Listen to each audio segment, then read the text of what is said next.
Hi hello friends, இன்னைக்கு பார்க்க போகிறது ஒரு சூப்பரான நியூ அரைவல் தான். நம்ம பேஜில் ஆல்ரெடி லான்ச் பண்ணிட்டோம் இந்த சாரீ. ஸோ நிறைய பேர் கேட்டதுனால அவங்களுக்காக ஒரு 3 கலர்ஸ் மட்டும் கொண்டு வந்திருக்கோம். ஒரு சூப்பரான Jimmy Joe சாரீங்க.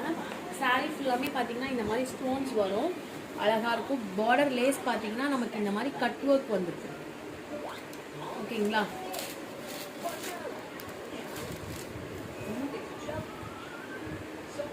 And running same colour வரும். சூப்பராக இருக்குங்க சாரீ. ரொம்ப ஒரு பார்ட்டிக்கே அழகாக கட்டிட்டு போகலாம், அவ்வளோ சாஃப்டாக இருக்கும். அண்ட் இதோட ப்ரைஸ் பார்த்தீங்கன்னா ஜஸ்ட் 600 மட்டும்தான். ஸோ வேணுன்றவங்க இது ஒரு லாவெஞ்சர் கலர். ஸோ வேணுன்றவங்க ஸ்க்ரீன்ஷாட் எடுத்து வாட்ஸ்அப் பண்ணுங்கள். ஃபர்ஸ்ட் கலர் வந்து லாவெஞ்சர். நெக்ஸ்ட்டு பார்த்தீங்கன்னா ஒரு சூப்பரான இது ஒரு ஸ்கை ப்ளூ கலர், சொல்ல மாட்டாங்க டார்காய்ஸ் ப்ளூ, அதாவது ரெண்டுமே கலந்த மாதிரி இருக்கும் சாரீ. ரொம்ப ஷைன் இருக்குங்க அந்த சாரியில். பார்த்தீங்கன்னா ஒரு ப்ளஸ் பாயிண்ட் நமக்கு அந்த ஷைன் தான். சாரியோட பல்லு பார்த்தீங்கன்னா இந்த சாரியோட பல்லு.